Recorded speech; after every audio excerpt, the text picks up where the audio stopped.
Okay, welcome to the Asheville City Council Independent Review Committee Water Outage Report Work Session. That's a mouthful. So because this is a work session, we don't take public comment. And I'm going to turn it over to the city manager to take us from here. Thank you, and good afternoon. For some of you, I know this is your second meeting, and then we have a third meeting later on today, so appreciate your time and attention.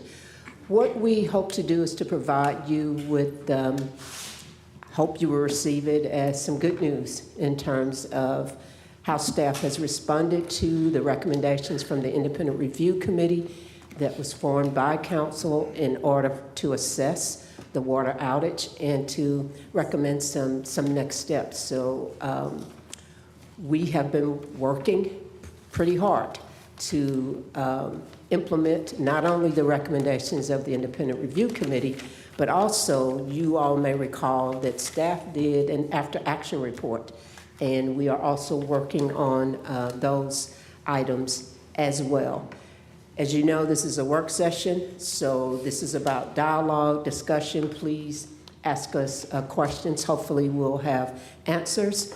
We've got quite a lineup of people who are going to be making presentations and speaking. So I'm going to turn it over to Assistant City Manager Ben Woody to introduce the staff, technical experts, as well as the speakers for our work session. Thank you, Ms. Campbell. Good afternoon, Mayor, members of council. We have a lot of information to cover today. As you saw, we've got more than 45 slides. We've got a number of speakers, so I'm going to really just jump right into it if that sounds good to everyone.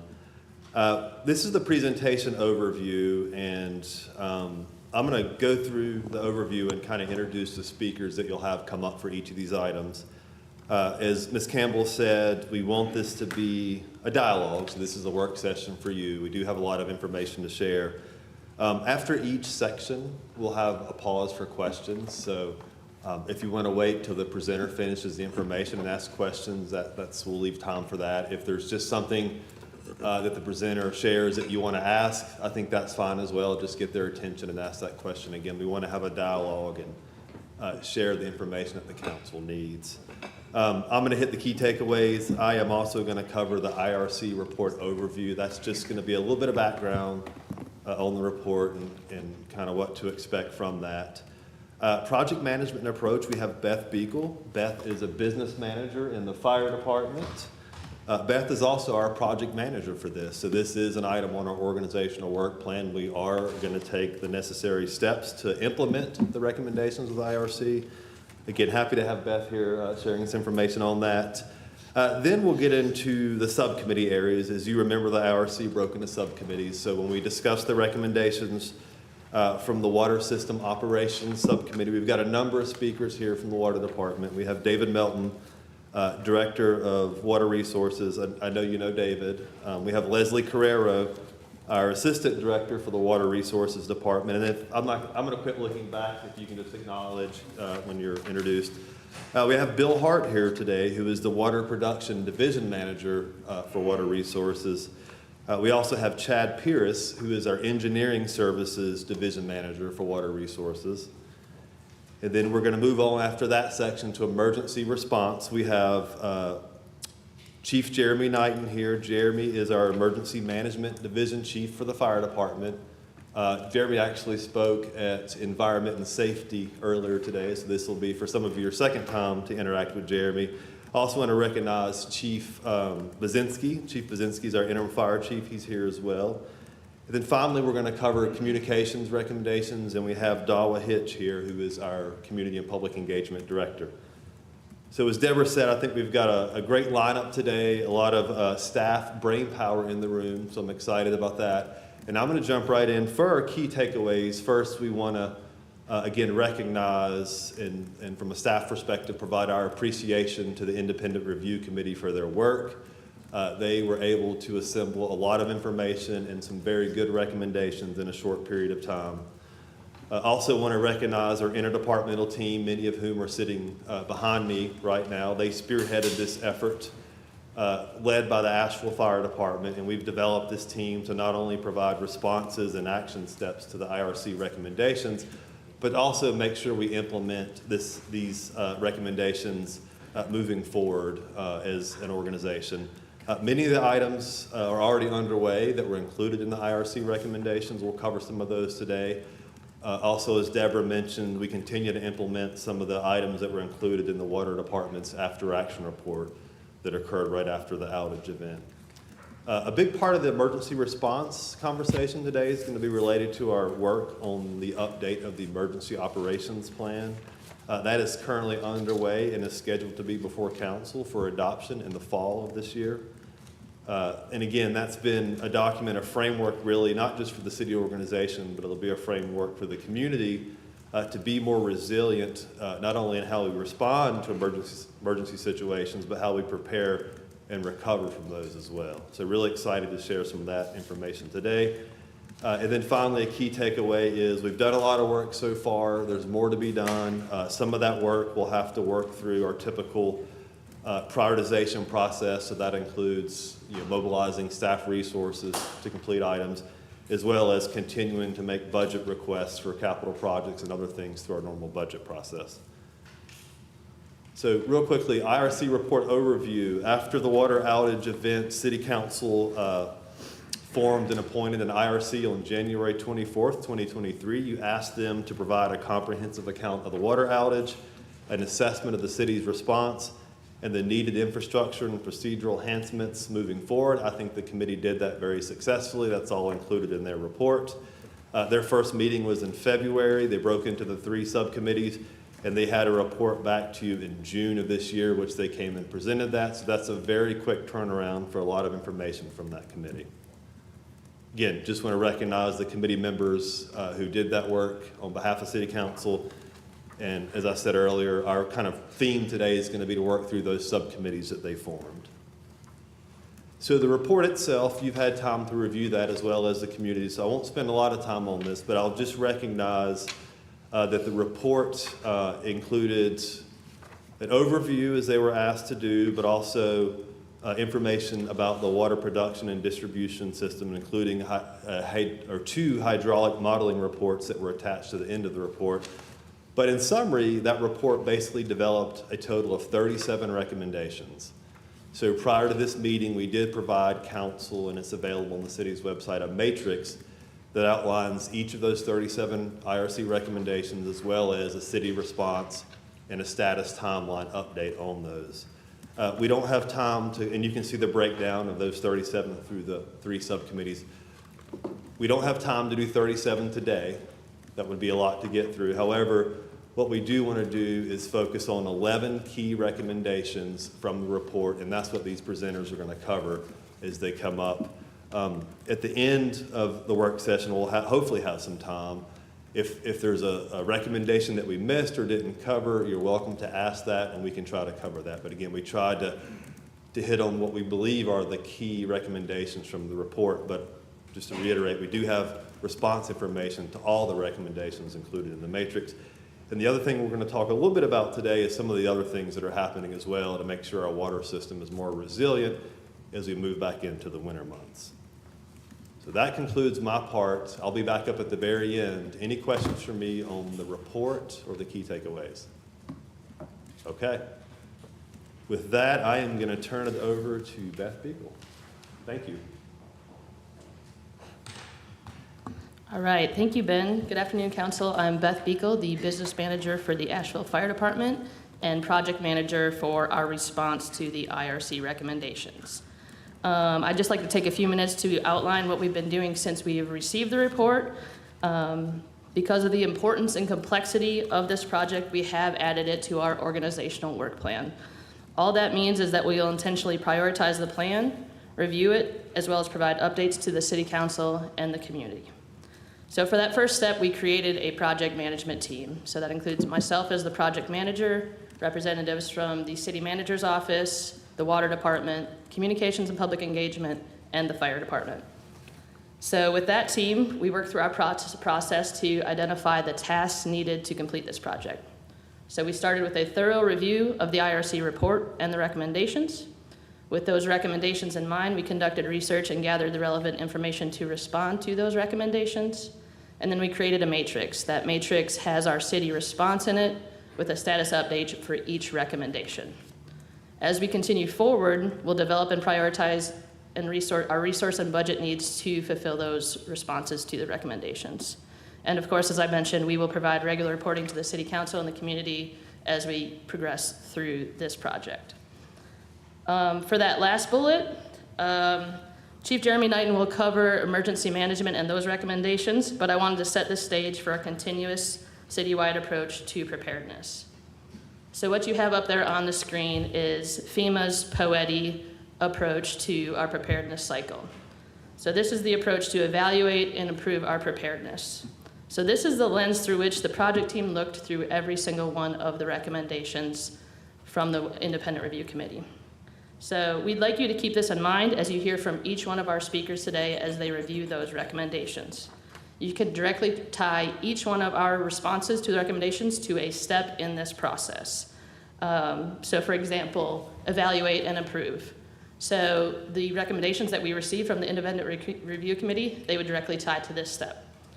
For planning, our emergency operations plan would fit in this step. So exercise, there was an actual recommendation for the water department to hold tabletop exercises for this exact instance. That's exercise. So you can see how the flow of this all fits through our response to any sort of emergency. So when all of these steps come together, they are rooted in this preparedness cycle. This is our rhythm whenever there's an incident, how we will respond and react to it. Operating in this rhythm leads to a constant flow of continuous improvement and resilience. And again, we'd ask that you keep this in the back of your mind as we go through all the recommendations and our response to this incident. That's the level setting for our project management approach. I'd happy to take any questions about the project itself. All right, thank you. I am going to turn it over to David Melton to discuss our water system recommendations. Good afternoon, David Melton, Director of Water Resources. So I'm going to keep everything moving and jump right in. The Water System Operations Subcommittee developed a total of 10 recommendations. Key recommendations we want to talk about today and bring out for you guys is begin a regular large diameter valve assessment, expedite implementation of the AMI project, reevaluate the role of the Water Resources Department Engineering Division, and evaluate the East Asheville Booster Pump Station. And in the report, it was mentioned of a closed valve in the River Arch District, which contributed to the recovery of the system during the water outage event. Staff had looked for the closed valve previously, but were unable to find and locate the valve. Conditions of the outage actually made the location of the valve more apparent, and staff was able to locate the valve during the outage. The current valve program log sheet process has been updated to a more user-friendly online version that's easier to access, update, and it's made the whole process more streamlined. The water system includes a total of plus or minus 20,000 valves, and approximately 500 of these valves are 16-inch and larger. Valves are commonly used to isolate sections of a water system, direct the flow of water, and control pressure. So that's some of the uses that we use the valves for. And valves can often be difficult to locate for a variety of reasons. They can be overgrown with vegetation, they can get covered up with dirt, debris, they can even get paved over. So you can see the difficulty. And some of our valves are cross-country valves, so they're across fields, through woods, down the side of mountains. So, and it was mentioned during the committee's report that a lot of valves is hard just to walk right up to. So, also, during the budget process for this fiscal year, FY24, we were approved for 5 new positions in the budget, and we're able to establish or reestablish or restaff our ongoing valve crew. So this is going to be a big help in this effort. We'll be able to dedicate people to do nothing but what we call grid for valves. So our GIS system is broke up into different grids, number grid, which is used for the valve grading program. They go through the system, looking at the valves, seeing the condition of the valves, the position of the valves, operation, and other parameters to make sure the valves are where they're supposed to be in operational, and also pick up GPS coordinates. So it does make them easier to find in the future. Water Resources has begun the process of reaching out, which is one of the recommendations to contractors. So while we're onboarding these new staff members and getting them trained up, we can kind of kickstart the valve assessment program through this process. We've got some budget estimates, I guess, is a way to put that back to figure out where it fits in the budget, what we can afford, and what we can do with these 500 valves that are 16-inch and larger. The assessment will access records, of course, to, as I mentioned, record valve 16 inches or larger, and again, to determine the condition, position, GPS coordinates, and other operational observations. And we have the timeline here at the end of August to come up with those estimates, and for the new employees, fall of 2023 to onboard this new staff for the dedicated valve crew. And switch into the AMI recommendation. City Council approved $28 million to move forward with the advanced metering infrastructure AMI technology. Implementation of this project phase began in May of this year, and the project replaces approximately 63,000 water meters throughout the water system. And the newly installed AMI technology provides customers and Water Resources Department with information related to customer usage, such as customer side leaks, usage trends, etc. And if you're on the Duke Power system for your electric, the reports come out and they look much like that, and it actually will help customers better manage their own water use. And this phase, which I refer to as the initial phase of installation, is very, as you can tell, it's very customer focused. The AMI platform is also expandable to accommodate district or zone meters and pressure sensors. The AMI implementation is an organizational work plan and aligns with the improve and expand core services, which is one of this council's strategic priorities. Water Resources and project contractors are fully committed to prioritizing and implementing AMI technology as quickly as possible. But I will add, we're in the early stages of installation and deployment. And right now, we are valuing quality over quantity because this has got to work, and we want to make sure it works right from the beginning. And the timeline, the project is about 5% complete at this point in time, and it's projected to be completed by the end of 2025. Moving on to the Water Resources Engineering Division. The Engineering Services Manager, which is Shad Pierce, which is here with us today, is a member of the Water Resources Department leadership team. And the Water Resources Department Engineering Division currently has 8 employees, 3 of whom are licensed professional engineers. One of these professional engineers will begin to take a more active role in water production projects and activities. And we will request another PE position for FY25 to help bolster this department and be more involved in overall water system activities and initiatives. Water Resources is also researching best practices across the water industry and other industries, to be frank, to improve the department's knowledge retention strategies. And the engineering division will be an integral part of this process as well. We have a timeline here for 2023, existing PE more active in water production activities and initiatives, and FY25 budget request, as I mentioned, for an additional water production side professional engineer. At this point, I'll be happy to answer any questions, take a pause. If not, I'm going to turn the presentation over to Water Resources Division, Production Division Manager Bill Hart.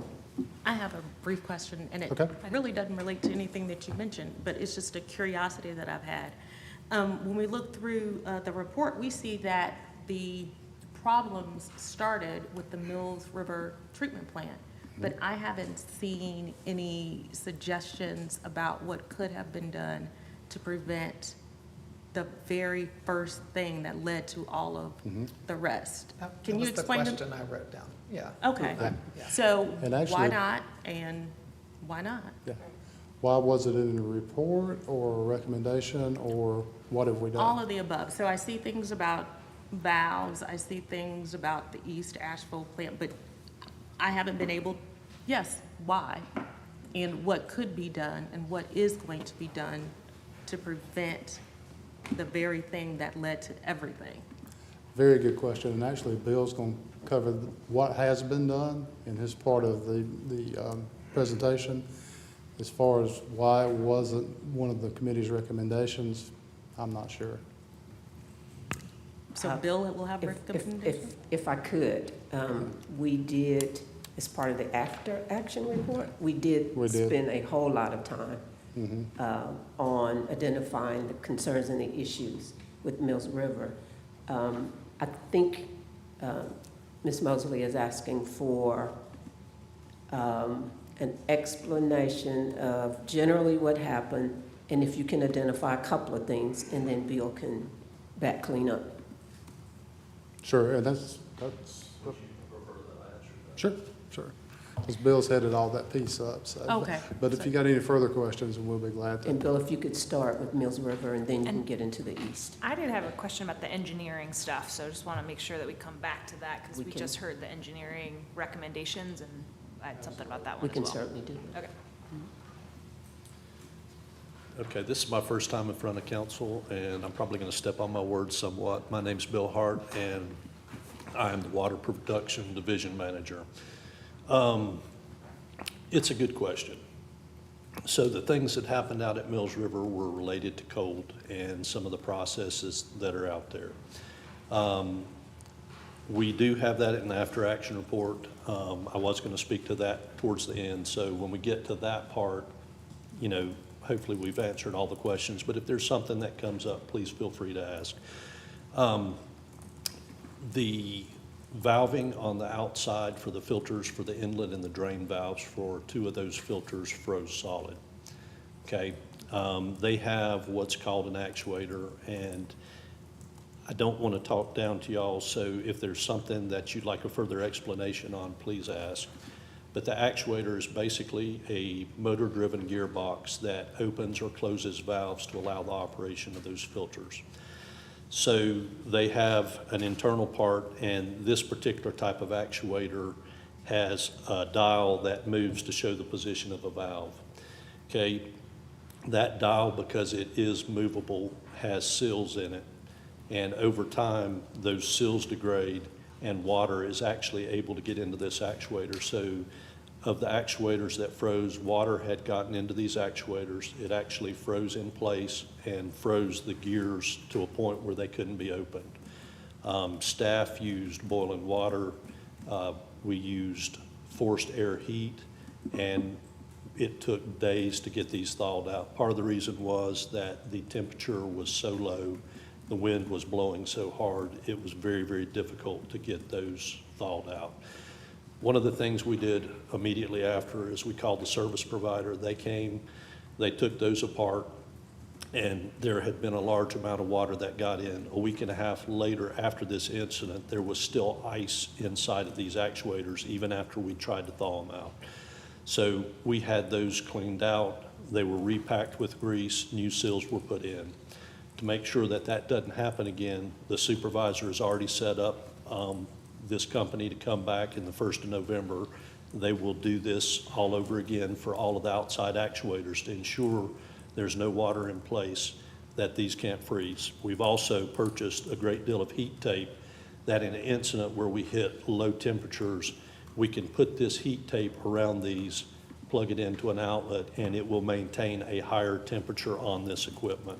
So we can't encase it or cover it so the water won't So penetrate? we actually have a phase 2 plant upgrade that's going to be happening out there, and we're going to replace these with actuators that are more appropriate for outside environments.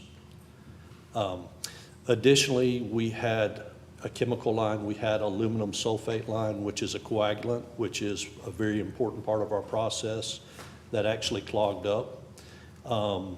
And we can't say exactly why it clogged up, but during this period of time, it clogged up and was not feeding into a rapid mix, which is where we put chemicals in to mix into our process.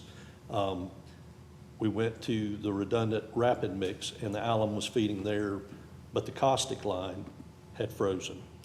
Caustic soda is a chemical that at approximately 58 degrees Fahrenheit can change states to a jelly-like substance, and basically it had frozen. So we could feed caustic soda to one of the rapid mixes, but not aluminum sulfate. On the other one, we could feed aluminum sulfate, but not caustic. That interrupted our process.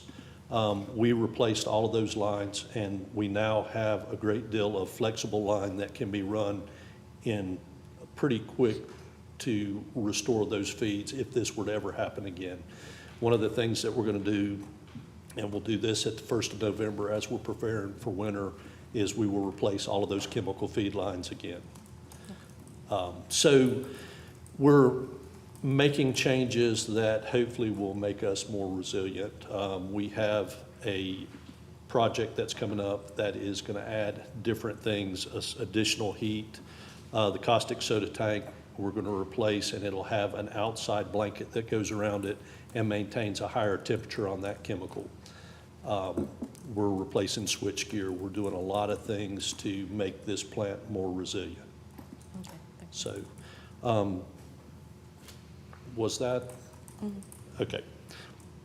I think the only question I would have to follow up on that, is there anything else you've identified that you all aren't doing because it's financially, it's not in the budget, something like that, where you know you need to do it, but you don't have the funds to do it? At Mills River? Yes. Right now, the project that we're fixing to bid out is going to be approximately $18 to $20 million. So funding-wise, we're looking at how we're going to fund that, and we're probably going to fund that as a pay-as-you-go project and probably as a bond project as well. That's where we're at with that right now. And which parts of the project are directly relating to that price tag? Is the actuator replacements? So the actuator replacements, we're going to add in a duct bank for those chemical lines that come to those flash mixers. That will maintain a more constant temperature and protect them from cold weather.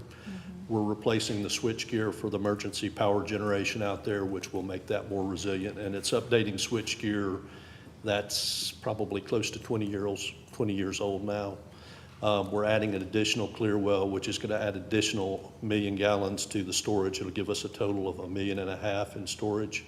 We're adding an additional raw water storage, which is a off-stream storage area, which provides enough water if we need to shut down the intakes at the river because of flooding or something else. All of these things are aimed directly at resilience. They're also aligning us for the next phase of this project, which will allow us to expand the capacity there. Does anybody have another question? I think you had one about engineering. I did, about the engineering questions, and thank Feel you. free to That ask. level of technical detail was not speaking over, or like Okay. speaking down to me. That was a level that was very helpful for me to understand. So I guess the question, do you want to ask that now? Yeah. Or do you want to? So what I was hearing with, we had the recommendations around the engineering division and how the technical rigor of having PEs can really fortify our water production even further. And so the question I had is, I see that you're looking to add another position. You're already integrating some of our existing positions into water production. How does this expansion with a new role or the existing folks play into the leadership and the decision-making team? Because you could add the most junior ever, and that I don't think would help us get towards the problem. We want someone who's strategic, who's big picture, and very technically rigorous at the decision-making conversations. I know we're in the blurry of really operational design. I'd love to hear a little bit more about how that staffing strategy is playing into the leadership conversations. Sure, that's a good question, and that's one reason I've got Chad here today. Chad is actually a member, like I said before, of our leadership team. We meet every Tuesday, at least every other Tuesday. Sometimes things move around. But a big piece of that decision, and does a lot of calculations and hydraulic things presently. But most of that work with plans review and everything else is really directed at the distribution system more so than the production side, except for the pumps and tanks and that kind of thing that regularly happen. With this new position, which we're pretty sure we'll get somebody younger and kind of train them up, and the position that is currently here that's recently received their PE, which is fantastic news. A big part of that is helping with RFQs, RFPs, putting together the front end parts of the paperwork to get projects moving and get projects done, plus the project manager. What we do a lot of now, and I'll use Bill for an example because he's standing right here, is Bill's role is water production division manager, and it's also / program manager. So with this position, we can take some of that load off of the division managers for the project management piece. They will still be deeply involved with the project, but it does free them up to be a division manager and manage their staff. So the new engineering role will be a more junior function so that you can take more off the plate of your existing leadership team. That's kind of the plan. And in reality, I mean, there's a lot of federal funds out there right now, and recognizing that, and this is kind of, looking into the future, I think it would be tough to get an experienced PE, especially from a consulting firm, to come to a municipality with all the work that's out there now. So that's kind of our plan, is getting somebody that might even be an EI at this point in time, or it could be an experienced project manager. So that's kind of where we're aiming our sights. And, if we get one of those experienced consultants, then we'll gladly take them. Can I ask you something, and it's not really a question, but just so I can make sure that I heard what I think I heard you say. Okay. Members of the community have asked me or have spoken about how Hazen let water know X number of years ago that there is a valve closed somewhere in the system. What I heard you say was that when you got that knowledge, folks looked for the closed valve relatively immediately, but were unable to find it because we have 20,000 or so valves. Is that what I heard you say? That kind of plays into it. In this particular valve, staff was directed to the west, which is we've got the system split up into 4 districts. It's south, west, north, and east. Staff were looking in the west district for this because we were having trouble west getting water at certain points in times to our western Buncombe County tanks. The valve actually ended up being in the north district, still on the same line. And the other thing that kind of adds to the difficulty in finding that, if you've got a valve off and somebody's out of water, it's pretty easy to find pretty quick, and that's kind of what happened. Because I thought what I heard you say was actually because of this event and because the pressure was so high, that's really what enabled you to find the closed valve. So put a pin in that. And then my next question is, had that valve been open, would that have made a difference for folks in the south? Anyway. I don't think it would have helped anybody in the south. That transmission line is basically the name of it. When the project was done, was the West Asheville connector. So I don't think it would have made a great deal of difference to the south. And even in the west, and this is, we're 8 months or almost 9 months removed from this, so a lot of time to think and a lot of information. We had breaks before we got to that valve. which had to be fixed before technically we could open that valve up, or we might have had. So it was almost a blessing in disguise that the valve was closed at that point in time, till we got all the demand before you got to that valve fixed.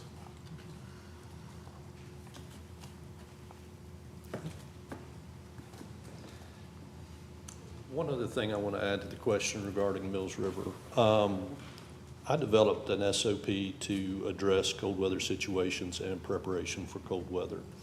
And basically, all of my supervisors for all of our assets will be looking at that asset. They will be looking at what the vulnerabilities there are, what are the results of a failure, how can we avoid it, what's the backup. We're looking at that for all of our assets so that we've established a plan and we have a plan of action moving forward were we to have a failure. So that's kind of the other part of that.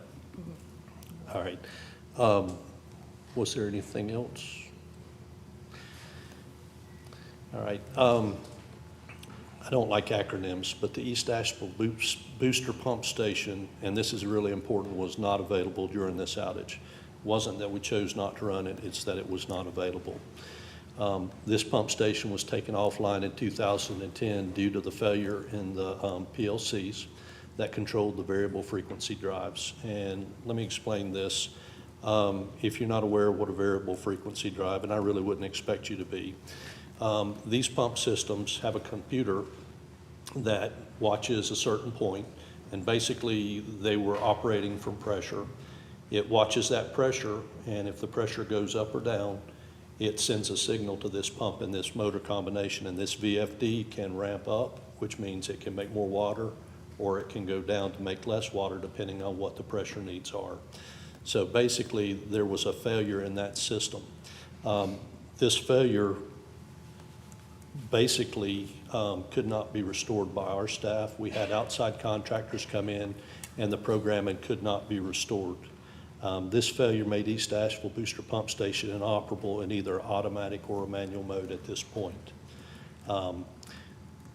Management staff evaluated the East Asheville Booster Pump Station at the time and determined it requires significant upgrades and make it operable. One of the things I want to make you aware of, and it's important to understand that the infrastructure investments are continuously being made to the system. Our water system's complex. When new technology and infrastructure are added, staff must take into account the effect of the new investments have had on the total system.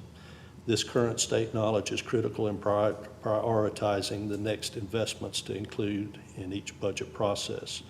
And as we identify needs, we're always driven by the outcome of delivering safe and high-quality water to our customers.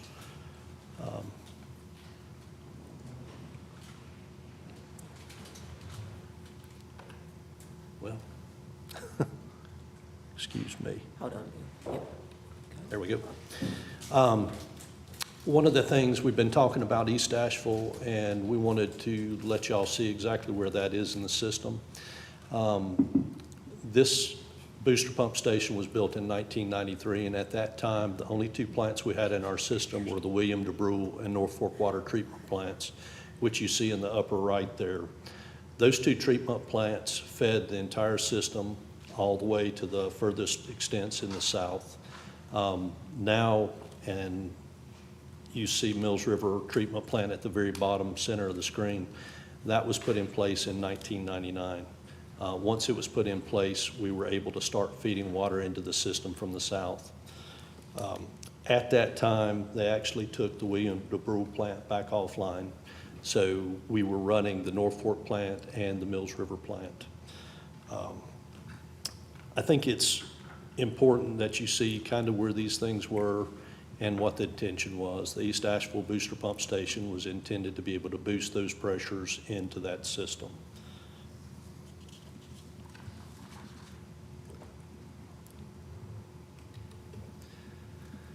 Okay, one of the things I want to make you all aware of is that the city does support the IRC recommendation for the preliminary engineering report of the East Asheville Booster Pump Station.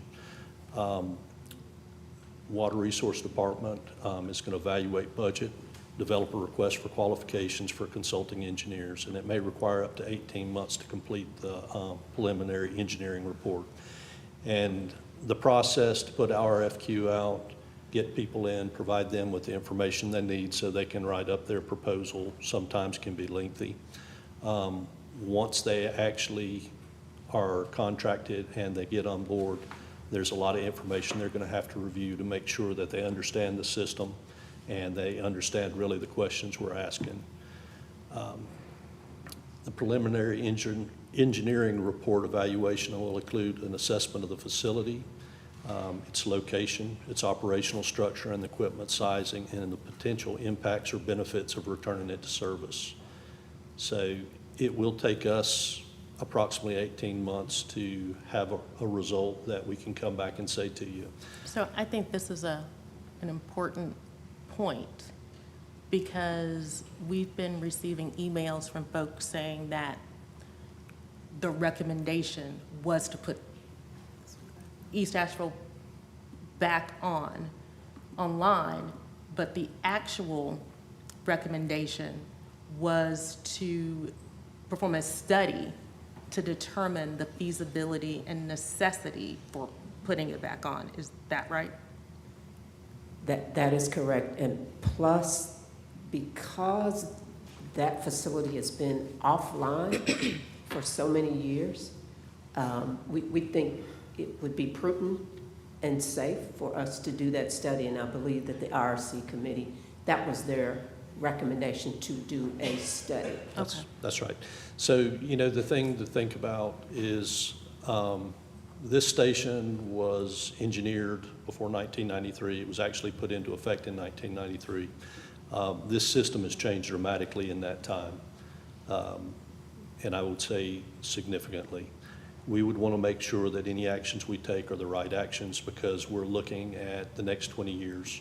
We want to make sure that, again, not only is it in the right location, will it do what it's supposed to do? Does it have the right equipment? Is that equipment sized correctly? Putting it back online, even if that were possible now, I wouldn't want to do that without having this study in place to make sure that we didn't damage or cause more problems than we hope to cure. And the study would tell us things like, it would do detailed engineering to understand how this would impact distribution around it. It would understand about like what current equipment is there that was built in 1993, and if there's refurbishing or new equipment that needs to be purchased, because this is ultimately like a car that we haven't used in 10 years. And we need to understand if stuff has deteriorated or if equipment is outdated. So the study itself would look at the technical specifications of the equipment, see if there's replacement needs, and then probably say, here's the price tag and here's the benefit to the system. So it would do a lot of the analysis and then kind of the feasibility and cost benefit of what this would do to the system. Exactly. Okay. It's also going to look at what the current flow needs are. What does this system need pressure-wise? When we talk about this system being complex, and I know y'all have heard this many times, due to the elevations here, the way the water moves in the system, and the changes to the distribution system, we would want to have a full understanding of that before we even, and anybody who came in to do this engineering would require that before they could even say, you should put X, Y, or Z in place here. So we would definitely want to have a thorough study.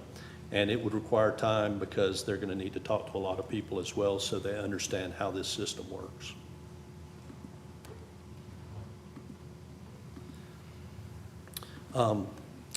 Additionally, we conducted a root cause analysis of the water outage and and implemented actions for improvement.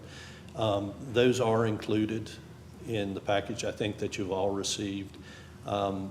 The talk we've done about Mills River was one of the root cause analysis where we went in and we identified the things that we've just talked about. We're going to continue to evaluate and the improvements to the water plant's infrastructure. We always look at redundancy. So when you look at plants, you always want to have 2 chemical feed systems. You want to have a way to do whatever you've got to do if one fails.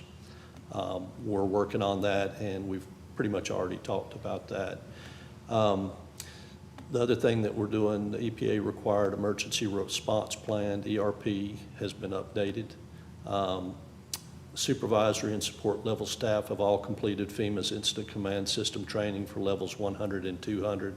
A lot of us have already done 700 and 800 as well. And the Water Resource Department maintains, and we have an annual training calendar, but we're going to be doing tabletop exercises quarterly to make sure that we have a good handle on this.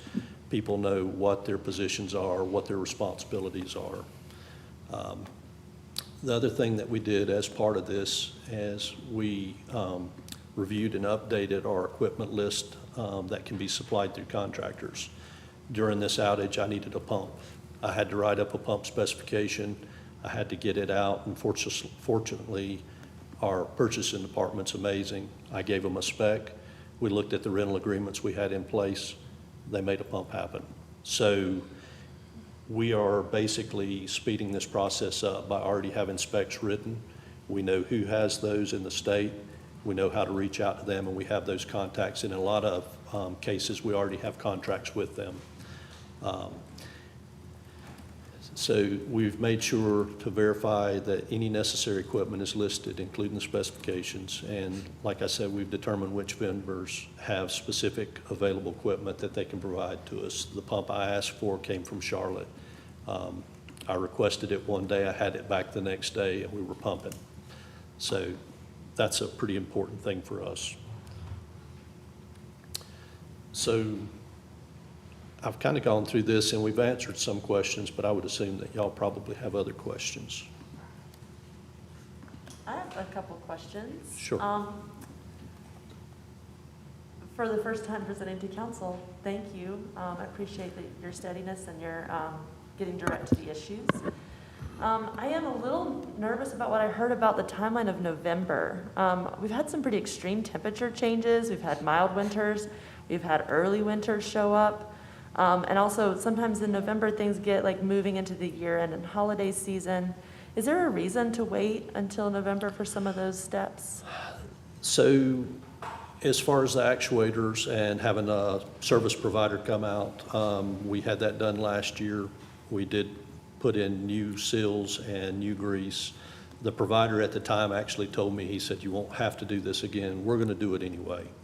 I feel like November, the 1st of November is an adequate time. I don't expect any cold weather that would be substantial enough to take that out. We have ways to heat that more efficiently now, which is heat tape.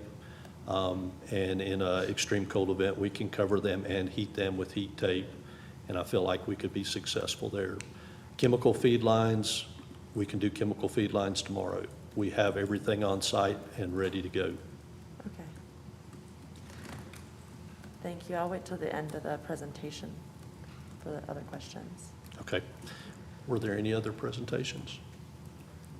Questions. I told you I was nervous. All right, thank you. I'd like to turn it over to Jeremy Knighton. But I told Bill he would do just fine, and you did Well, just maybe I will fine. go ahead while you're standing here and ask you this. Certainly. I think it's really a question for the city manager's office, but I'm also curious, we're having conversations about making a plan and strategies to prevent the worst from happening, but also be prepared for when we have to respond. When can we expect the rate study to come back? The rate study, we are taking some preliminary assessments, findings to council's Finance, Human Resources Committee in September, next month. Okay. I knew we had talked about it being in August and September, and by golly, it's August, so Yep, here we are. September, I think it's September 12th. Okay, September 12th, thank you. absolutely. Thank you, Bill. Thank you very much.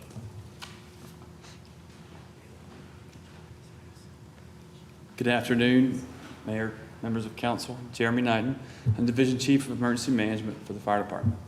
Thank you again for allowing me to speak. This is most folks, I guess, heard me this morning, so appreciate that again. So when we look at the recommendations from the IRC, there were a total of 16 of those recommendations. We took the 16 recommendations, and each one of them had hit a few different points that we've hit here. When we look at those, one of the big things was updating that emergency operations plan, continuing to work toward integrated preparedness and what preparedness means and how preparedness and resiliency relate to each other, and then developing that complexity analysis. And we'll kind of take a deep dive into that as we move forward toward the end of the presentation. But those were, of the 16, when we grouped those in and grouped them together, we felt like that each of these three addressed the majority of the recommendations when it came to our response.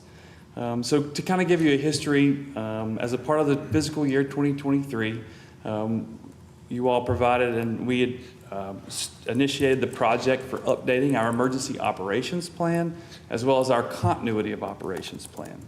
Those plans were funded and supported by City Council to build neighborhood resilience. Ultimately, we all know that disasters and incidents occur. There's two things in common with each. They begin locally and they end locally, no matter how bad they get in between. So building that neighborhood resilience is the foundational element to these plans and what we hope to provide. The previous versions were a little outdated. We had learned a lot since 2008. We've experienced several high-impact disasters, as well as obviously the pandemic, which is most fresh on everyone's mind. So when we look at those, just to kind of review, the emergency operations plan does provide that framework for how we prepare, respond, and recover from a disaster or incident.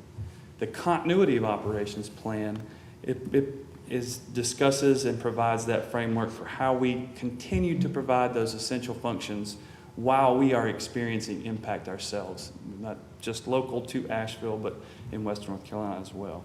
And then it enables a successful implementation of the emergency operations plan.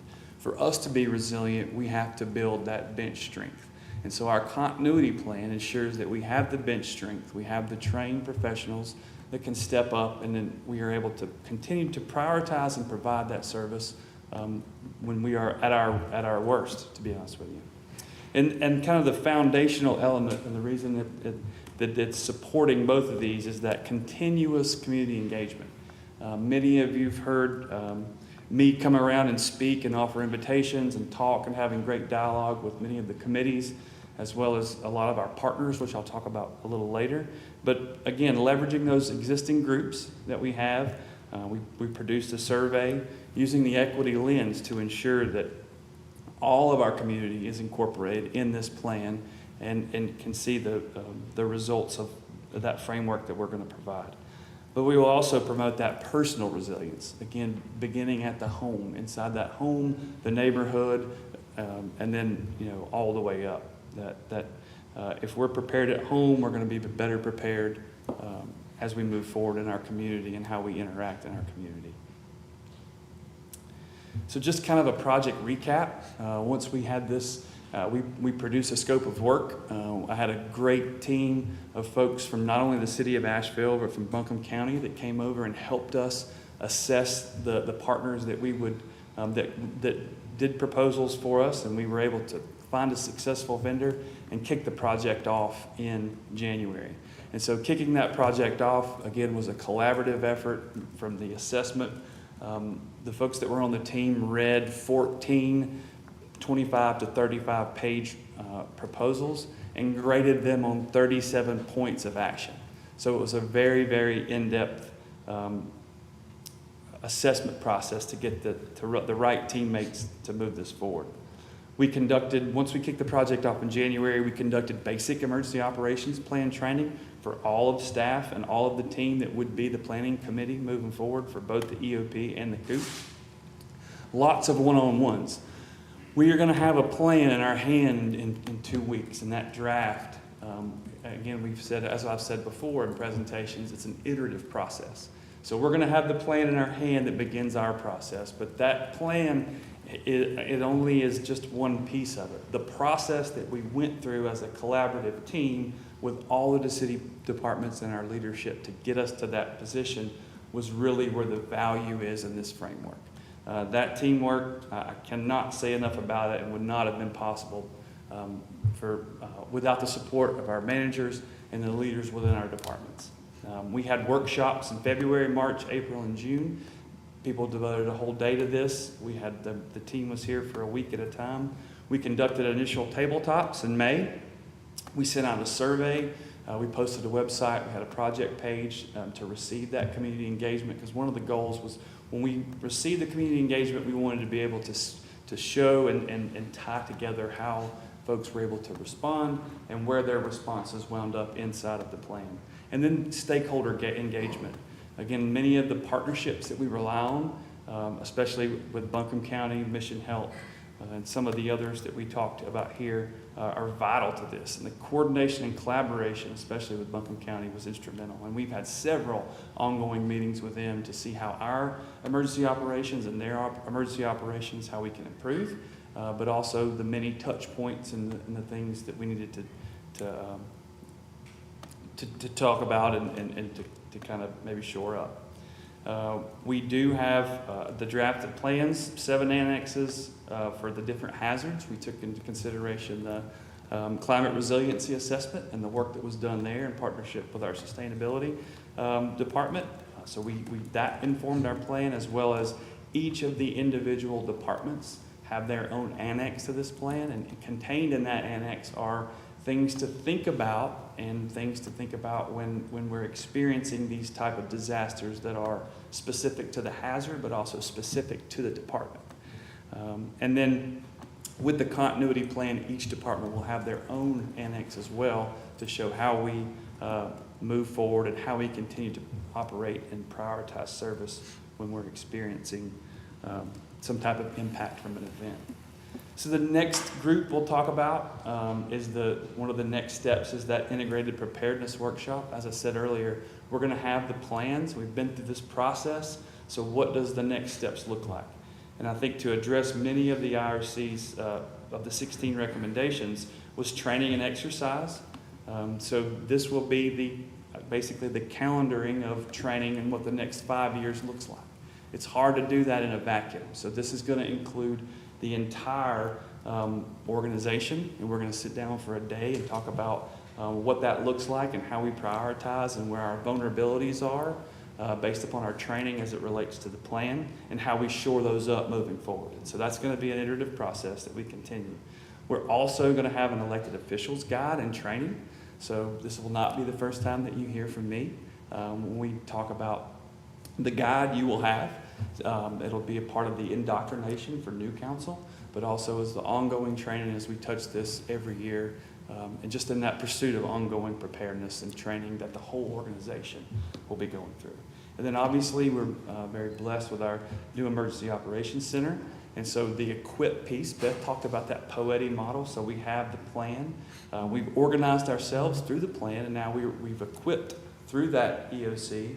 And then the training and then the exercise will come next. So emergency operations training, how we're going to use the facility, how to best share a common operating picture during an emergency with all of the departments, and how to make sure we maximize our situational awareness. And then the position-specific training, and that relates to the positions that will be filled during an emergency operations center activation. Jeremy, could you tell them where the Emergency Operations Center is? It's actually at Broadway. It's in the top of the Fire Station 13, or the Broadway Public Safety Station 13. It's on the 3rd floor up there, and we're very excited to be moving in there, and that will be quite a improvement and upgrade in the name of situational awareness and common operating picture. We have to have that facility. We have to have the room. We have to have the means to get in there and understand what we're looking for, so that we have an appropriate system to manage a complex problem. So, When you say we are moving in there, you tell me who the we is. yeah, so that will be, it's a shared station between fire and police. Well, no, I mean, I meant for the, yes, I know that part, the emergency operations piece. Sure, so I'm going to get into a little bit of how, when we activate these plans and what that looks like, and there's different categories and things. And so at specific elements or specific times, based upon the complexity analysis, will drive us to be together in a room, in a facility, working through the process to respond. So it's dependent on the nature of the emergency. And the complexity. Yep. And I'll take a really deep dive Yeah, into we're that here in looking at just, the incident complexity analysis in a minute. yes. Right? Okay. Right now. So one of the things we worked on, and again was a part of the IRC's recommendation, was our assessment of these incidents and how bad they could be or what the impacts could be, and taking a look at this from a strategic view. So we sat down as a part of this planning workshops, as a part of this process, the planning team offered input, and we basically established this assessment that will assess complexity. And based upon that complexity, this will allow us to enhance our decision making, evaluate impact, making sure that we have that complex management structure to manage the complex event, to make sure we're staffed appropriately, to make sure we have the situational awareness and the common operating picture we need to communicate, but to also make those decisions as we move forward. And then again, I can't overstate the importance of that necessary and appropriate structure for the response coordination. Identifies, how bad is this and what are the impacts going to be. This is specific to our threats and our vulnerabilities, but it's also not specific to the city of Asheville, because we recognize that it's many times we are impacted by things that don't see jurisdictional boundaries. And so when we talk about impact, it's to Western North Carolina as a whole. So again, this complexity analysis, kind of to briefly show you what it is, it's basically a series of questions over the top about what's involved, who's involved, the impact, the coordination required, what weather or environmental impact there might be, and could there be cascading events? Is there something that's happening now, but are there going to be concentric circles of impact that could be happening in that long-range planning that we need to be staffed appropriately for and preparing for today, and not being, not letting it sneak up on us. So geographic area involved, time to meet incident objectives. That's critical. When we establish those objectives as a part of our emergency operations plan, is this immediate? Is this right now? And having that sense of urgency will enable us to be more proactive moving forward. And again, there's lots of training and lots of things that are going to happen with this, but we've already used this a few times for incidents that weren't of any significance that really allowed us to vet this process. And so what I mean by that is essentially this matrix provides a score. So when you look at the score drives the level of activation or our level of response. And so the lowest level of response is 5. We're at a 5 right now, which is we're constantly monitoring situational awareness. Nothing is happening. But when something happens at the department director level, and that strategic leadership group will perform this complexity analysis, and we will begin our coordination. And that coordination are those activation levels. So based upon the score, moving forward, and when it becomes really bad, the higher the score, the higher the activation level. And so those activation levels are kind of pictured here. And what you'll see, and even in the IRC recommendations, one of the things was it talked about ICS, Incident Command System, and the National Incident Management System several times. And so that's exactly what we're doing here. So when we look at the planning section sheet, that is a NIMS term, that's an ICS term. When we look at as the complexity increases, so does our level of activation and what that response looks like. And having this pre-planned like this, being able to exercise and train on this plan, obviously will allow us to be more proactive. This is not something we're waiting on to have the documents in hand to enact. This is live and active right now. We have put in the work, we vetted this. Will there be changes to it? Can we change? Absolutely. It's an iterative process. As soon as this is over, we're going to start again. Looking back, just in this budget year, there have been many things to improve our resilience already. Technology, obviously our IT partners are a huge piece in this. And so the things that we're doing to update and the continuous improvement can all be captured in this. So right now, this is live and we're ready to go with this. But this kind of breaks this down as far as who and what responsibilities are there and how that looks as far as staffing goes in the Emergency Operations Center. And this incident complexity analysis is new through the process we've been going through this year. This is amazing. This is really, I feel like this is such a good tool to manage how many different things could happen, and is really thoughtful and strategic, and I'm really thankful for the work y'all have put into it. Again, I just feel so grateful that the update to these plans happened to coincide with this really scary emergency we had with water. I would have hated to have to wait a couple budget cycles to get here, so I'm really glad we're here. And I think this will be a really phenomenal tool to guide who's in the room, when, how we get those roles, because I think that role confusion, we don't have time for that in emergency. So I'm excited to see this work. So I do have a question piggybacking on that. If this is the only part where we're going to discuss training? No, we've got, We have a few more Yeah. slides. Okay, And go then we ahead. can, we'll talk about. Because what I was going to ask about was, quite frankly, training for us Can you and the go back a appropriate couple of roles. Sure, slides? absolutely. oh, no, You're Jerry, got to good. get out of that, just. Yeah, I saw the piece about elected officials guide and trainings. So can But I? I wasn't quite. Oh, I'm sorry. No. So I do have questions specifically related to this, even outside of the emergency aspect of it. And I'm wondering if we'd consider Brad having training for us as it relates to where we're supposed to be, where we're not supposed to be, Roles. because much was made of some council members knowing things before. And I still don't know, frankly, how that happened. And are we supposed to learn of an emergency from you or from the mayor? Or how it's decided who goes into That's exactly what that training in the guidebook will do for us. And Jeremy, you can talk most eloquently about it. Well, and to piggyback on that, I think that piece for us is very critical. Here's my question though for you, Jeremy. You were terrific in this incident. What happened here?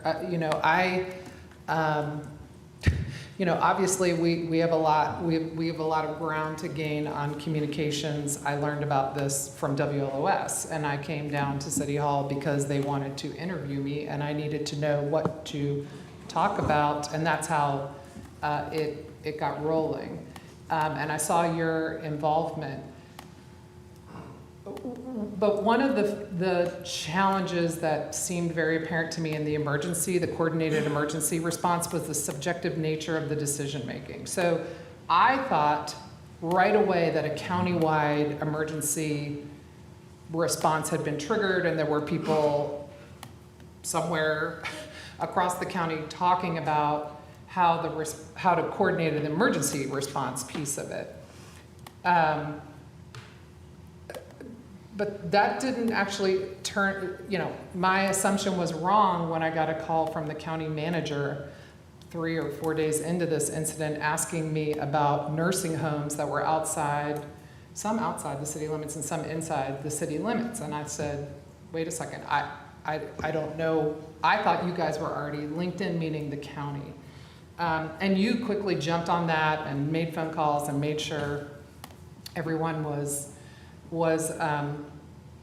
addressed in that situation. But I guess I didn't understand, and we had council members who were physically out there delivering water, didn't agree with the decision not to deliver drinking water, and so were doing it themselves. So it was very challenging, because there's still going to be moments in an emergency where an elected official might say, I understand or agree with the emergency response decision. I had a lot of faith in the decision because I assumed there were folks that were experts in this and they were having this discussion somewhere where I was not and making the decisions around this. But in hindsight, obviously, there was some conflict about how this should work. The county then decided to distribute water in the west, and it was outside the city limits. So I see this like in the abstract, and I see the planning and the pieces to be put together, and it will be very strategic. But in the application of it, how do you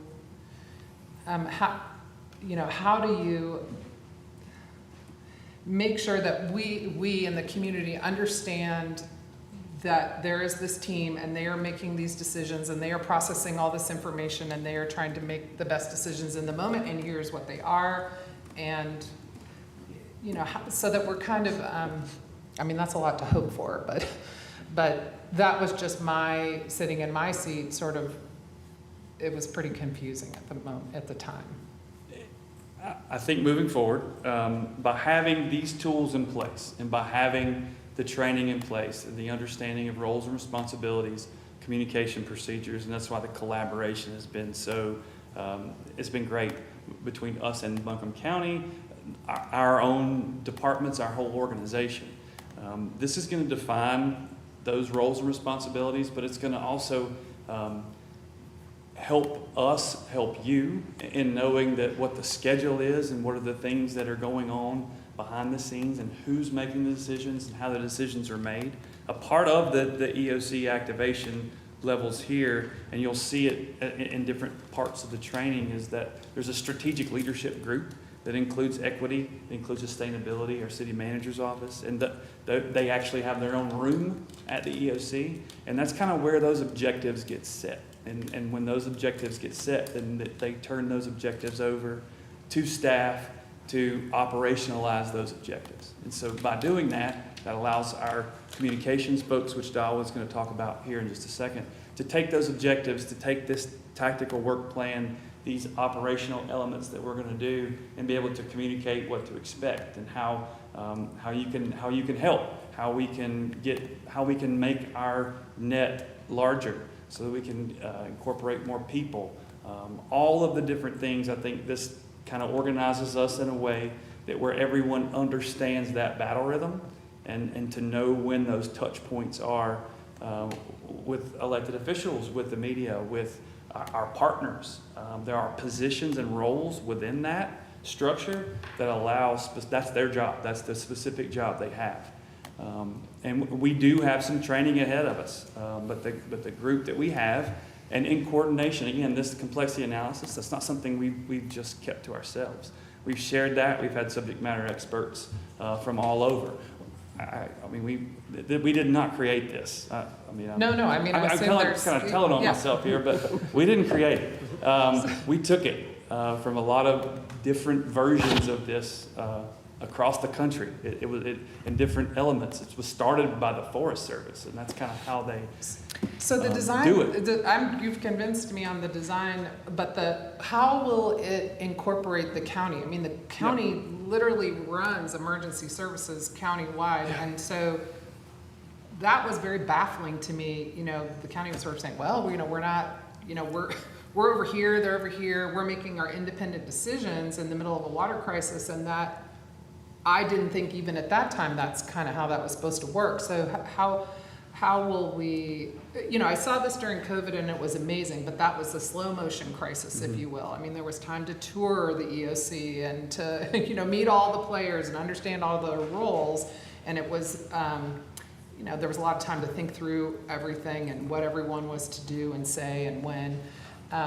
But how will they be at the table? Is that part of this analysis? Or? Absolutely. And so we talked about earlier today that mutual aid agreement and that local to local mutual aid. And that's one of the things we've focused on is we're going to be very organized, using our plan, using these activation levels, and we are going to, with the two goals in mind, common operating picture and situational awareness.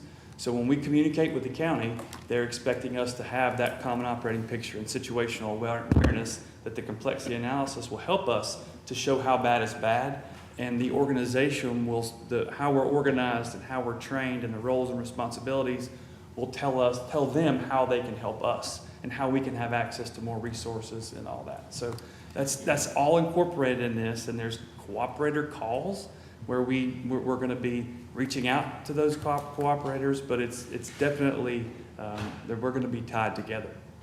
So not to just keep hammering you on this, but following this incident, I've had meetings with folks that run Deerfield, which have essentially almost hospital-like operations on their campus because they're providing care to people that are almost like in a hospital setting. Same with Givens and then the various nursing homes. And this is just somewhat rhetorical, but in terms of those large operators in a crisis, I would assume we would develop better communications from an emergency services standpoint. They were sort of saying, is there a way we could all be on a list and we could all be notified? So I'm just, those were a lot of the lessons learned.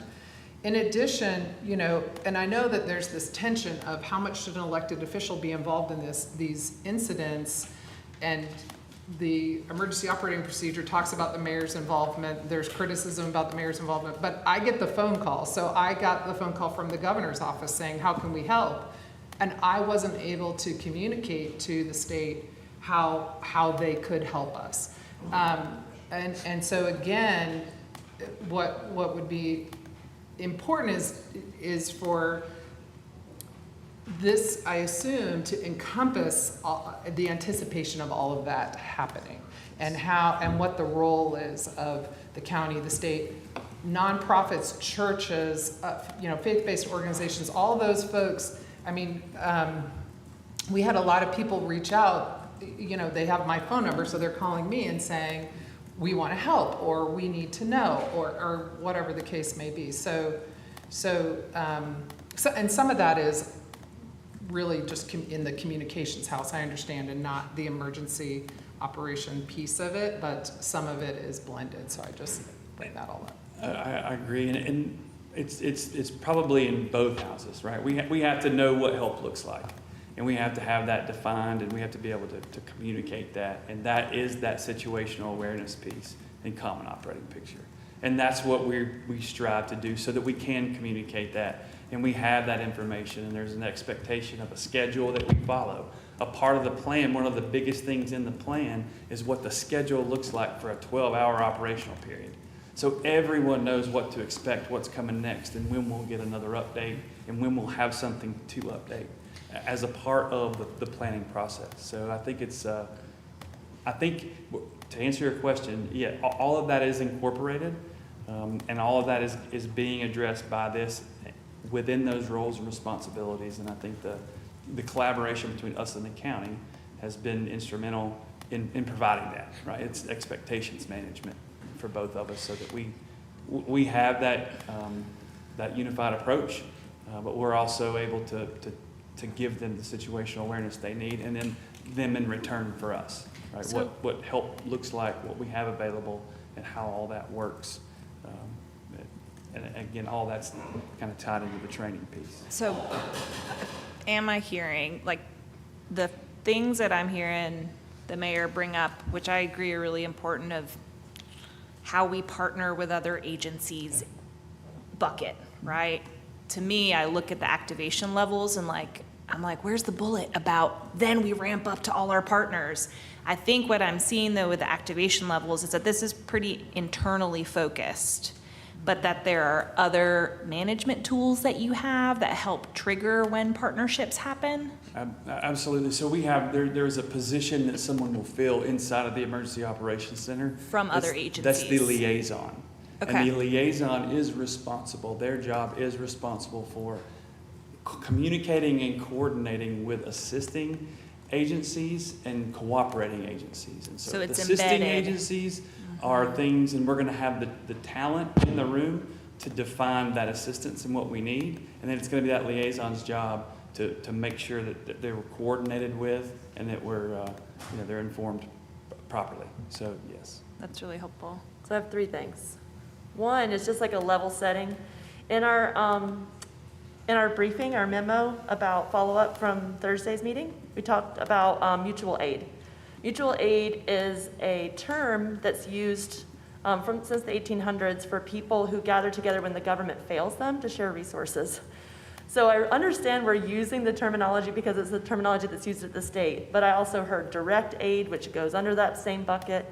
And at the same time, we're not activating our partners, which are neighborhood groups, faith communities, opportunities for the groups who do mutual aid to be partners. And in fact, I saw efforts to try to get folks not to do the mutual aid so that everyone would go back to us. So first, we should engage more of our partners, and our neighbors are our partners. So I think that is missing. Second, I heard a comment about concern that council members had issues with the way drinking water was being delivered. I'm going to speak for myself. I learned a lot doing constituent services and helping people flush toilets over the holidays. Some things that I learned. Overlapping with the county was happening a lot, and people didn't have access to information.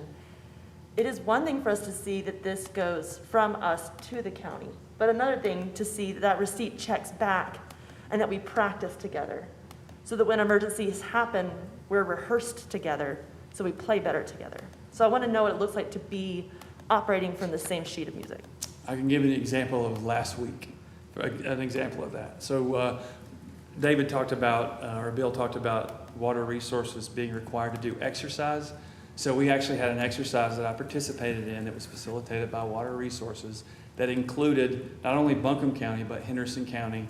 And there were several other partners in the room to walk through this exact same exercise again.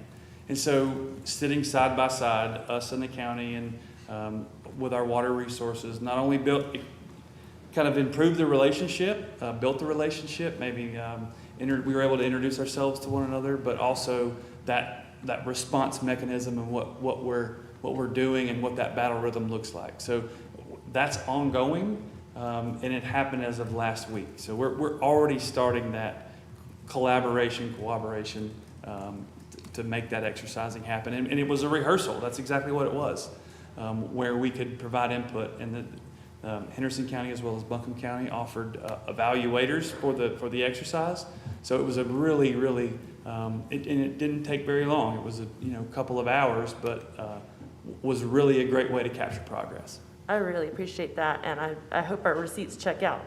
The second thing that I learned, delivering non-potable water to people to be able to flush their toilets that hadn't been able to flush them for days, was that we did fail at that. I was pointing folks back to the fire department. They're going to deliver the drinking water. This is the number to call. And we were missing huge communications with renters where the messages were going to the people who own the property, not the people experiencing the water outage. We had overlapping issues with folks whose heat was out because their heat was provided by their water pump. We had neighborhoods where the power was out for a day in Burton Street, and they were very confused if there's multiple crises happening. Were we communicating with them? But the biggest one was when I showed up and the limitation of my Spanish, it was a barrier. How are we making sure that we're circling back? And so through this proactive response, what does it look like for us to circle back with our climate justice initiative to make sure the circle is complete? And so they can tell us if this is gonna work and help to build trust. Like, we've already done a lot of that work, and this is a great example to, like, when we're talking about those mutual aid partners being partners in our governmental response, just making sure that we're closing the loop. Otherwise, we're gonna miss an opportunity moving forward. So what does that look like? I think it's a couple different facets. So the climate justice map specifically, in one of the portions of this, when we talk about a level 3 and level 2, there's going to be a tactics meeting. And in a tactics meeting, the core to that in providing that situational awareness is having a map and having technology to use. And that is the map that we're going to use in the operationalizing our response. We're going to use the climate justice map. So that's the first piece of it. But also I think in the objective setting by the strategic leadership group, there's the, using those objectives being not only specific, measurable, attainable, time sensitive, but also through an equity lens.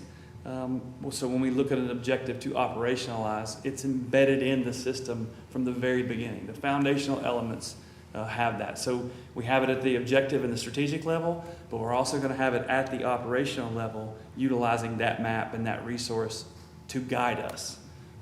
And that could happen in the future, but what I have seen is that this has sort of been presented to business associations, but I haven't heard that it's been presented to neighborhoods that were impacted. So I just want to make sure that we're starting to make sure that we check our receipts on the things that we say we're going to do. Because I think you did a great presentation at the business association. It was very informative. But we have been doing outreach to. Yeah, so we neighborhoods and sent the community survey out, organizations. and the survey, and then I presented it to a couple of the different committees, and there's an open invitation for me to come out and present, or someone from our group to come out and present on not only what this looks like for the community, but, and we have a couple of events coming up that we're going to be out there talking about this. And so this is an all hazards plan. Historically, we've thinking about the fire department, where we've looked at, just fire prevention, and we've done a really good job with that. Everyone knows what stop, drop, and roll is. The one thing with the changes that we're experiencing now with our climate and the hazards that exist, we're having to get that same message and to ramp that up so that we're able to communicate that message of, know your zone. What are the hazards that you're specifically vulnerable to where you live, and how to be more resilient. And so we have the framework now. This is the plan. We're equipping ourselves and organizing. We're training, and then we're going to, exercise that, not only with our preparedness message, but with our response. So learning from a situation in Durham recently, they had a storm where some of the major roads were closed, and the governmental response wasn't able to meet people, so they had to call on the mutual aid response in the neighborhoods. So I wonder, because we're part of a contracted mutual aid response, that's what it's called, if we might lead in asking to not confuse language, but to call it what it is, which is a governmental response. I think that it could confuse our communications moving forward with the public. So just repeating that suggestion. Thank you. And Mayor, just a time check, it's about 4:30. Yeah. We have a council meeting, but we've got one more section to go, which is the communications. All right. If they're, Thank That's you. it. Thank you. Thank you. and we've got Dowell Hitch that will be doing this section. Good afternoon, Mayor, Vice Mayor, members of council. Dowell Hitch, and it's my pleasure to give this part of the presentation as it relates to communications and emergencies. So just to recap, the Communications Subcommittee developed a total of 11 recommendations, and much like you heard with the emergency management portion of it, those really folded into a number of themes, and we've packaged them that way for this part of the discussion. One of the first one being the hiring of a public information officer for the Water Resources Department, and the second is all about that emergency management protocol for communication. And so I think in our previous discussion with Chief Knighton, we saw that there are a lot of interconnections between the operational response and the communication that goes around it. So we'll talk a little bit about that. Training was another theme, and then bolstering media relations was another theme that surfaced through those 11 recommendations. Excuse me, Dowell, you may have to put that mic down just a little bit, sir. I wear taller shoes. I know. All right, is that better? That's much better. Great, thank you for that. All right, so an update on the public information officer for the Water Resources Department. That process is underway. That position, while it will be housed in the Water Resources Department, it will also be integrated into the cross-departmental CAPE team. And what that does is that helps ensure that we've got coverage during a prolonged emergency. When you're talking about 24-hour communication needs and all of the different mediums that we're communicating through, whether that be social, traditional media, communicating directly to neighborhoods, having a larger bench is really important to make sure that we're being as accessible as we can be and can continue that coverage. Also wanted to note that that position will have the full backing of CAPE staff to manage all channels of communication during a crisis. So while they may be liaising with the media, maybe answering inquiries that are coming, collecting the questions, answering the questions, that's informing the press releases or the press conferences that we're having, There will be other people that can manage social media, make sure we're getting our things translated, doing any video messaging that we need. So I just wanted to make sure that we've communicated that there's a whole team, that all of this will not be on the shoulders of this one person. Additionally, Mr. Melton and I have both had great conversations about what that PIO's work plan could look like in the coming year, and we do really want to take a team approach to that. And certainly, as related to the recommendations that were in the report, that person will be leading the communications on lessons learned from the water outage, and then, of course, proactive winter weather outreach, including tips to prepare for winter weather in a timely manner. So just reflecting back on part of that conversation about what kinds of things are we doing to make sure our neighborhoods are aware of this information and how they can get information during a response, or perhaps provide support during a response. We're really looking at deepening the way we're communicating about these things with our existing relationships for neighborhoods, for example. So we've got our neighborhood advisory committee that's been informed about this. They have been asked to make sure they're sharing this information, while at the same time, we're doing typical pushes, through traditional social media. And then September is an emergency management month. You got a proclamation coming up here in less than 30 minutes.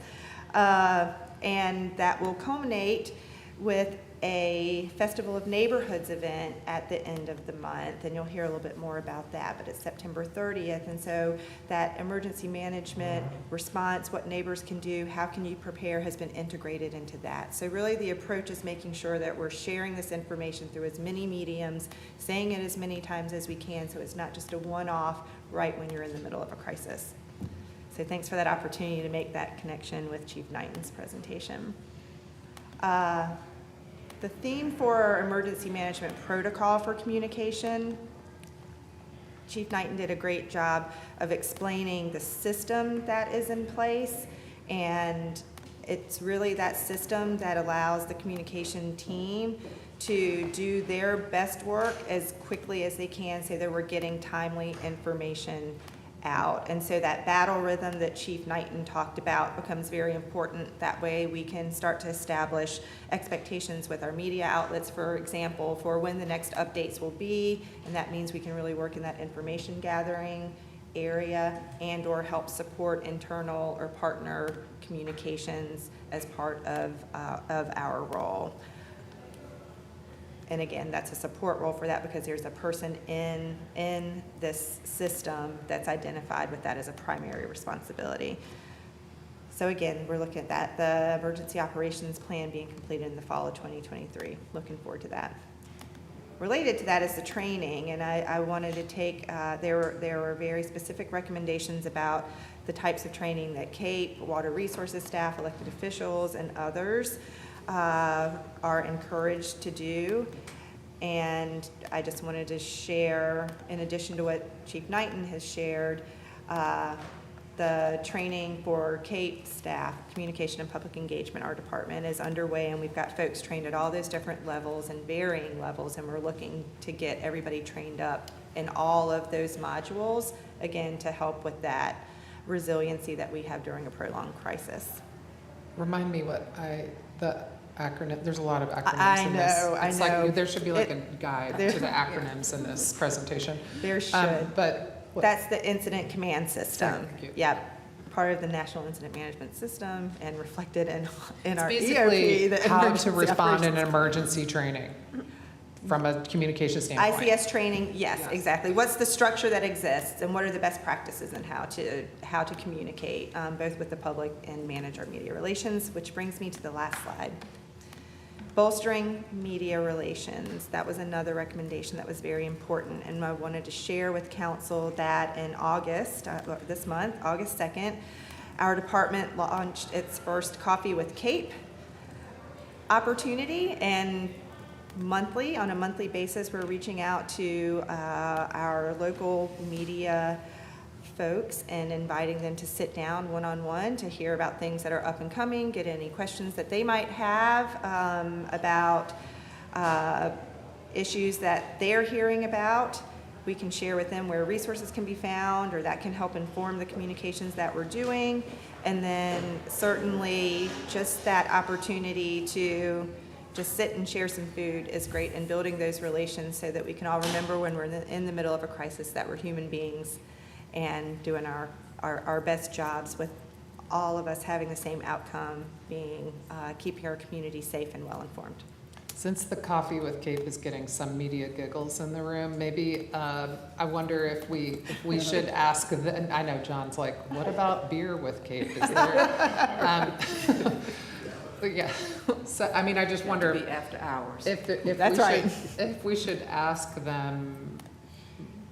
What, I don't know if there's another way to build those relationships. Sure. We I are mean, happy. They were well attended, and we got great Yep, feedback, and I'm there sure. are always more ways that we can connect with people. Yeah. And right, it's getting back to that idea of meeting people where they are. That's a great idea. Happy to Well, look and into that. I wonder too about,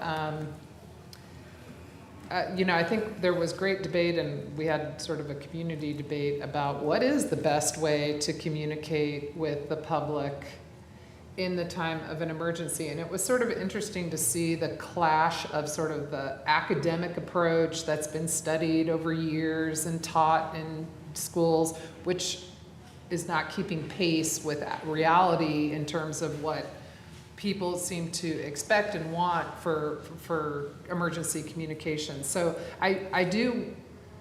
I mean, it's tough because I do believe in using all of these tools that have been practiced and tried and tested, and lots of communities have adopted. But I think we were strained in this situation, and a lot of people said, well, press conferences aren't the best way to do it, and there was this media trust issue. And so I just wonder, and this is sort of rhetorical, I mean, if there's a way to sort of stress test that model before the next emergency and kind of do a dry run with the press and sort of, and then of course our own internal communications, but how that might play out. I don't know, all these incidents that happen are so different, and it's really hard to anticipate what's going to work for one versus another. So that may be a foolish idea, but I just wonder if there's a way to kind of figure out if it's going to work. It does make me wonder if, like, in the training approaches, and we talked earlier about our partners, government agencies, and mutual aid with neighbors, like, are our media partners invited in some of these trainings? Are they getting the experience too? I don't know if there's precedent for that type of thing, but I'd love all of us to practice before we have to do something again. So it's just something to think about. Right. Yeah, it's a great point, and it reminds me of the model that both Beth and Chief Knighton shared with us, and that is, because it's true, no two events are alike, and we know we want to do the best to meet people where they are, speak to them through the channels that are most important to them, but different people might be impacted by different incidents, which means we need to take that into consideration when we're developing what our response is. So I think it's that continuous improvement, looking at each incident that happens and then making sure that we're evaluating how well it works. So now we know if in another water incident, for example, what worked well, what didn't, and then we'll have that information along with other information like people's preferences through the national community survey that's getting ready to come up, or what we're hearing on the ground from neighborhoods about what their preferences are. So I think it's just continually building our knowledge base and then using that system to make sure that we've got all those perspectives that are brought into establishing the operational objectives, which then inform the communication objectives of each incident. And the one thing that Jeremy said numerous times is this is iterative. I mean, we're gonna learn with each one of, and we hope that we don't have a whole lot of emergencies, but if we do, then we reassess, we make whatever necessary changes, and hopefully we'll be better equipped and prepared to deal with the next situation. I wish that it was something, a script that could be given and we could all just do this and it'll guarantee you 100% success. Probably not, but I do think that the work that we've done, the preparation through the emergency operation plan and the COOP, we are going to be much better prepared. And will all things be defined? Probably not, but I do believe that the incident, the situational analysis, all of those tools that we have now that we didn't have 6 months ago will help us. Yes, especially that complexity analysis, just from a communication perspective, understanding that when there are different levels, we mobilize in different ways, and just having more clarity around us lets us know where we need to assign resources, reach out to our colleagues in the county or at the hospital or others so that we're all moving in the same direction. And I know that was a point that was made earlier. I have an offhand question. Do we know on the scale of 5 to 1 what this water outage would have been using that complexity analysis? So we have not specifically ran this through, but it would be a 1. Okay. Because essentially a 1 is where we have department operations, but then there are consequence management based upon the impact or incident. And that's kind of how we would be divided. So there would be normal operations that we would be doing, but there's also operations that we would be collaborating with our partners to also do in response. And so that kind of that dual approach would be necessary. Thank you.